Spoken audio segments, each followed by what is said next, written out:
Hello viewers. So இந்த வீடியோவில் நாம ஏரியா ஆஃப் ரெக்டாங்கிள் அதை பற்றி தான் பார்க்க போகிறோம். ஸோ நம்மளுடைய ப்ரீவியஸ் வீடியோவில் இதில் ஒரு சில சம் சால்வ் பண்ணியிருந்திருப்போம். அண்ட் மோர் ஓவர் லாஸ்ட் வீடியோவில் நம்ம ஒரு சம் வந்து ப்ராக்டிஸ்க்கு கொடுத்துருப்போம். அதோடைய சொல்யூஷனை பார்த்துட்டு we move on to some other models. சரிங்களா? ஸோ இதுதான் என்னுடைய ப்ராக்டிஸ் ப்ராப்ளம். ஒரு செவ்வகத்தின் நீளம் மற்றும் அகலம் கொடுத்துருக்குறாங்க எனில் செவ்வகத்தின் சுற்றளவு. ஸோ அப்போ இதுதான் வந்து என்னுடைய கரஸ்பாண்டிங் செவ்வகம். சரிங்களா? இதோட நீளம் வந்து எவ்வளவு கொடுத்துருக்காங்க? 12 மீட்டர் கொடுத்துருக்காங்க. பிரெத் அங்க வந்து 8 மீட்டர் கொடுத்துருக்காங்க. அப்போ இதோடைய சுற்றளவு என்ன? சுற்றளவு ஃபார்ம்ல தெரியும், 2 times of L plus B. அப்போ இதை எடுத்து ஆட் பண்ணா 12 பிளஸ் 8 20. அப்போ 2 into 20 which is equal to 40. அப்போ 40 மீட்டருங்கிறதா வந்து இந்த செவ்வகத்துடைய சுற்றளவு. சரிங்களா? அடுத்தது, ஒரு செவ்வகத்தின் சுற்றளவு 60 மீட்டர்.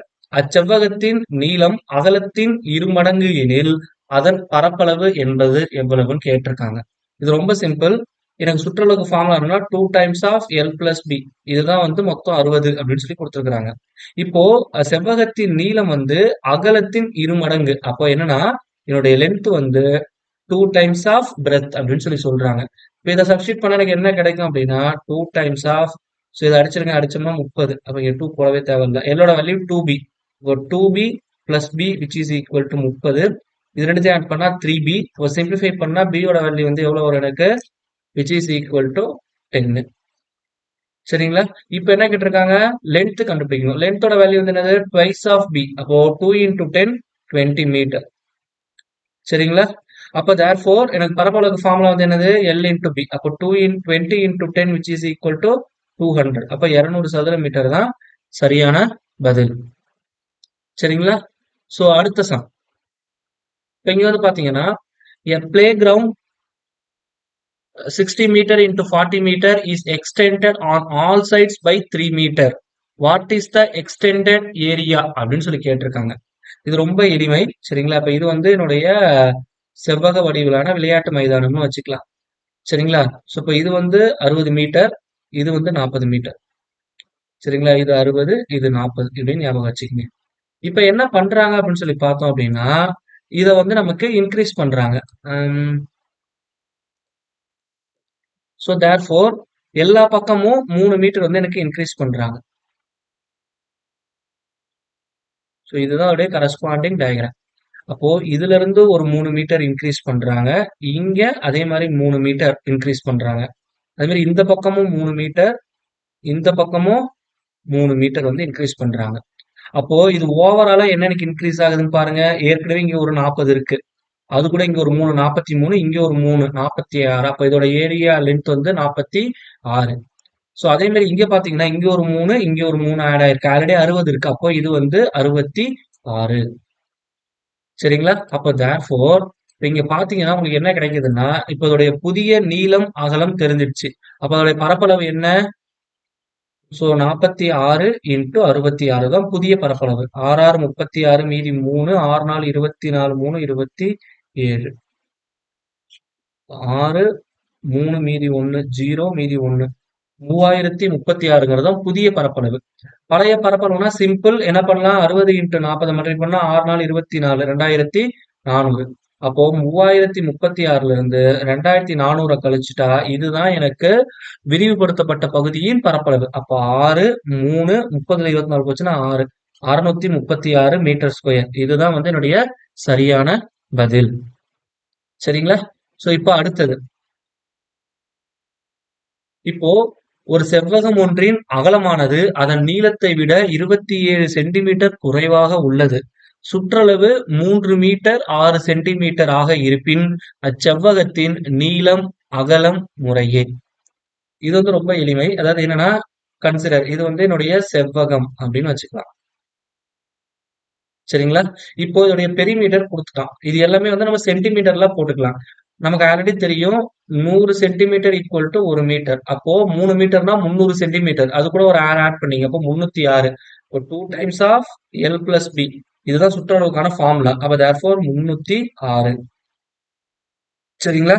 அப்போ இங்க என்ன கொடுத்துருக்காங்கன்னா செவ்வகம் ஒன்றின் அகலமானது நீளத்தை விட 27 சென்டிமீட்டர் குறைவாக உள்ளது. அப்போ என்னுடைய பிரெத் வந்து நீளத்துல இருந்து 27 சென்டிமீட்டர் கம்மியா இருக்கு. L மைனஸ் 27 இதுதான் அதோடைய மீனிங். அப்போ இந்த ஃபார்முலால சப்ஸ்டிட் பண்ணுங்க. இங்க 2ஆல அடிச்சிட்டோம்னா எனக்கு என்ன கிடைக்கும்? 153 கிடைக்கும். இப்போ L பிளஸ் B யோட வேல்யூ எப்படி எழுதலாம்? L மைனஸ் 27 அப்படின்னு எழுதலாமா? Which is equal to 153. அப்போ 2L இந்த 27 ஈக்குவலுக்கு எந்த போச்சுன்னா எனக்கு பிளஸ்ல வரும். அப்ப என்ன கிடைக்கும்? 180 அப்படின்னு கிடைக்கும். அப்போ எல்லோட வேல்யூ வந்து என்னதுன்னு பார்த்தோம்னா 90. சரிங்களா? ஒண்ணு கண்டுபிடிச்சா போதும். ஏன்னா இங்க இருக்கிற ஆப்ஷன்ல 90ன்னு இருக்கக்கூடியது வந்து என்னது? ஆப்ஷன் சி மட்டும்தான் இருக்கு. அதனால நம்ம அகலம் கண்டுபிடிக்கணுங்கிற அவசியம் இல்ல. சரிங்களா? அப்ப ஆப்ஷன் சி தான் வந்து சரியான பதில். சப்போஸ் அகலம் கண்டுபிடிக்கணும்னாலும் 90ல இருந்து 27 கழிச்சீங்கன்னா எனக்கு வரக்கூடிய ஆன்சர் என்ன? 63. அததான் இங்க கொடுத்திருக்கிறாங்க. சரிங்களா? And the last problem. If the diagonal of a rectangle is 17 centimeter long and the perimeter of the triangle is 46 centimeter, then the area of the rectangle is. அதாவது இதுதான் வந்து என்னுடைய கரஸ்பாண்டிங் செவ்வகம் அப்படின்னு எடுத்துக்கலாம். சரிங்களா? சோ இதுல வந்து இதோடைய மூலை விட்டம் கொடுத்துட்டாங்க. என்ன கொடுத்துருக்காங்க அப்படின்னா 17 சென்டிமீட்டர் அப்படின்னு சொல்லி கொடுத்துட்டாங்க. இப்போ இதோடைய சுற்றளவு கொடுத்துட்டாங்க. சுற்றளவு ஃபார்முலா என்ன? 2 times of L plus B. இதோடைய வேல்யூ தான் வந்து எவ்வளோ? 46. அப்ப L பிளஸ் B யோட வேல்யூ வந்து என்னது? 23. சரிங்களா? இப்போ இது வந்து லென்த், இது வந்து பிரெத். இது வந்து பாத்தீங்கன்னா ஒரு முக்கோணம் மாதிரி இருக்கா? அப்போ முக்கோணத்துல இதுதான் வந்து என்னுடைய மூலை விட்டம். சரி, முக்கோணத்துல இது வந்து என்ன சொல்றது? என்னுடைய ஹைபோடேனியஸ் அப்படின்னு சொல்லி சொல்லலாம். கர்ணம் அப்படின்னு சொல்லி சொல்லலாம். அப்ப தேர்ஃபோர் கர்ணம்னு வரக்குள்ள எனக்கு என்ன தெரியும் formula? So therefore I take இந்த 17 எக்ஸ்ன்னு எடுத்துக்கிறேன் அந்த மூணு விட்டத்தை. அப்ப தேர்ஃபோர் எக்ஸோட வேல்யூ எதுக்கு ஈக்குவலா இருக்கும்? Square root of L square plus B square, எதிர்பக்கம் ஸ்கொயர் பிளஸ் அடிப்பக்கம் ஸ்கொயர். பிதாகரஸ் தியரம் படி நமக்கு தெரியும் ஹைபோடேனியஸ் ஸ்கொயர், அதாவது கர்ணம் ஸ்கொயர் இஸ் ஈக்குவல் டு, சரிங்களா, X square which is equal to அடிப்பக்கம் ஸ்கொயர் பிளஸ் எதிர்பக்கம் ஸ்கொயர். ஸோ இதுதான் வந்து எனக்கு கொடுத்துருக்கக்கூடிய வேல்யூ. சரிங்களா? இப்போ இதை வச்சு நம்ம சிம்பிளா போட்டுலாம். எக்ஸோட வேல்யூ 17. அப்ப therefore 17 square which is equal to L square plus B square. இதான் வந்து மீனிங். 17 ஸ்கொயர் அப்படின்னா அதோட வேல்யூ வந்து என்னன்னா 289. 16 16 256. 17 ஸ்கொயர்னா 289. இதுதான் எல் ஸ்கொயர் பிளஸ் பி ஸ்கொயருடைய வேல்யூ. இப்ப எல் பிளஸ் பி யோட வேல்யூ எனக்கு தெரிஞ்சிடுச்சு. சரிங்களா? அவங்க என்ன கேட்டிருக்காங்க? பரப்பளவு கேட்டிருக்காங்க. அப்போ இதை ஈக்குவேஷன் 1ன்னு வச்சுக்கிட்டு இதை நான் ஸ்கொயர் பண்ணிடுறேன். L plus B the whole square which is equal to எனக்கு என்ன formula? A square plus B square plus 2AB. இப்ப 23 நான் ஸ்கொயர் பண்ணணும். அப்ப 23 ஸ்கொயர் பண்ணா எனக்கு என்ன கிடைக்கும்னா 9 6 6 4 9 529 கிடைக்கும். சரிங்களா? we know that இதுல இருந்து பாத்தீங்கன்னா L square plus B square value வந்து என்னது? 289.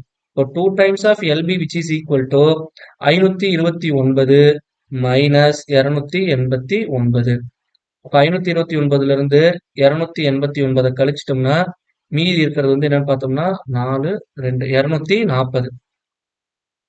இப்ப இந்த 2ஆல அடிச்சிட்டோம்னா மீதி எவ்வளவு இருக்கு? எனக்கு 120. L into B is nothing but என்னுடைய பரப்பளவு. இதுதான் வந்து என்னுடைய பரப்பளவு இல்லைன்னா ஏரியா அப்படின்னு சொல்லி சொல்லுவோம். இப்போ 120. அப்ப ஆப்ஷன் ஏ தான் வந்து சரியான பதில். சரிங்களா? So now you take this sum as